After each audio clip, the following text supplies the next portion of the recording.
Hey Dad, what's today's daily crypto news?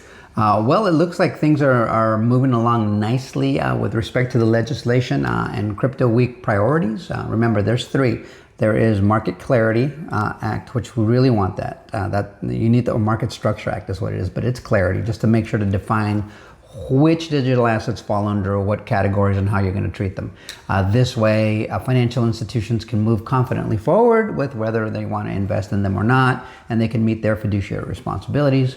We also have the Genius Act, which is mostly about those stable coins, because those stable coins are what are going to ensure US dollar dominance. They're going to need to be backed, and for every stable coin printed, they're going to be required to be backed 1-to-1 to the US dollar in cash equivalents, gold, or US treasuries or bonds, something, a little mix therein. But that's how it's going to work, and that's going to ensure US dollar dominance. To this point, we've had countries being the main purchasers of US debt, but with that system, it's going to require companies now, anybody who wants to issue a stablecoin, to buy those same treasuries, that same U.S. debt. So that's how that's going to work and perpetuate the U.S. dollar. And of course, of all those stable coins, the ones that are backed by the U.S. dollar are going to be the most popular ones, which is what I'm pretty sure the government's looking to ensure.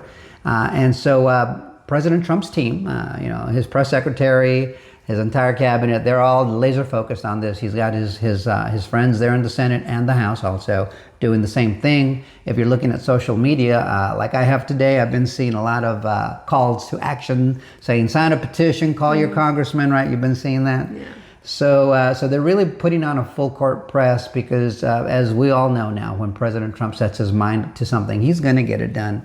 And better now than later. We're also holding on for dear life in hopes that Jerome Powell resigns. I don't think he will, but if he does, there might be a good road from here to a 3% reduction in the interest rate. I don't think it'll happen in one chunk. When it does, we might have to wait till his term is over. I think Jerome Powell's term ends next March, I believe. So hopefully he leaves before then or is forced out in some way. I just think it's a really difficult thing to do. Otherwise, President Trump would have gotten it done by now. But that's where we stand right now. So this from Caroline Levitt, his press secretary. This from Eleanor Terrett. New, according to the voting schedule sent by Majority Leader Steve Scalise last night, the House will hold a procedural vote this afternoon to establish the terms of floor debate for the Genius, Clarity, and anti-CBDC bills after they cleared the Rules Committee yesterday. Final passage votes are likely to follow tomorrow or Thursday. And then this from the House Rules Committee. Notice of action. The committee granted by a recorded vote of 8-4 a rule providing for consideration of those three bills. So all this legislation is creating a lot of FOMO, which means fear of missing out. That's a disease, guys. Don't ever get so excited about something you rush into it before you understand it. If you choose to invest in it, if it's your money you're talking about, always walk in calmly, feet on the ground with a firm understanding of what it is that you're considering before you do it. That's just a good rule of thumb. That's how I did it. I didn't see XRP and just run in. It took a few months of reading and really understanding that, and then looking at the ecosystem and environment. I was already concerned about overspending, but anyhow, that's one thing to do here. This is Paul Barron. He's always running these polls, and in every poll that's ever run having to do with XRP, they always win because, well, the public knows. The mass consensus is that XRP is the chosen one for very good reason. People aren't just guessing it. We're looking at it. We're seeing the utility, the connections, the adoption, the integrations, that its compatibility to ISO 20022, the banks that are using it, all that financial world ETF applications that are going in. I mean, it's going to be adopted, integrated, used, and that utility, that specific utility, that it's going to be very apparent once all this crypto legislation is passed into law and signed by the president. Once you see it actually happening, it's going to happen so quickly. As I've said before, I think it's going to give a lot of people whiplash, how quickly this thing can go up. Keep in mind, without any of the wonderful stuff that's going on right now with crypto and our government and institutions, in 2017, XRP rose 58,000%. It was just speculative. It took a phony lawsuit from the SEC to suppress it for the next bull run in 2020, but this bull run, nothing is going to stop this thing.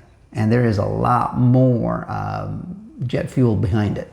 So hold on to your hats. I think it's going to be extremely exciting.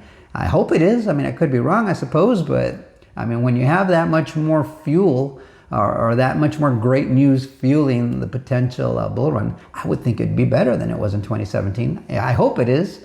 It's certainly going to make my my investment portfolio look a lot better. But anyhow, I just wanted to give you an update, or we wanted to give you an update on what's going on with the legislation and a little side news here. But let us know what you think in the comments. We always love to hear what you guys have to say. Like, share, subscribe, and bookmark us. We will see you guys on the next one. Till next time, adios amigos. Hey folks, this is an update to the update. My daughter and I made that video a little bit earlier, but what happened is during the day, Congress voted against the 3 bills that we discussed. Genius, no CBDC, and also the market structure bill or market clarity bill.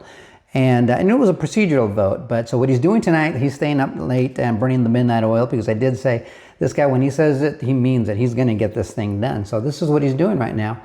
David Sachs is reporting, and he's reporting, our deal maker in chief never stops working and winning, and ain't that the truth? He says, Trump says, I am in the Oval Office with 11 of 12 congressmen, women necessary to pass the Genius Act. And after a short discussion, they have all agreed to vote tomorrow morning in favor of the rule. This is the new rule, right? It was a procedural vote. Speaker of the House, Mike Johnson, was at the meeting via telephone and looks forward to taking a vote as early as possible. I want to thank Congressmen women for their quick and positive response. Make America great again. So that's the update to the update. Yeah, the market, you know, I did mention in earlier videos a couple of times, you know, we were surging during last week. It's like buy the rumor, sell the news. But you're going to see it get a little salty in the market every time something like this happens, where they vote against a procedure, and you know how it is. They have to vote and re-vote, or they don't vote until they know they have the votes, that kind of thing. So you're going to see some of those shenanigans. It may go a couple of weeks. We don't know. But it'd be nice if they get at least one of the 3 done quickly. But we'll find out together, guys. So that's the end of the update. See you on the next one. Till next time. Adios, amigos.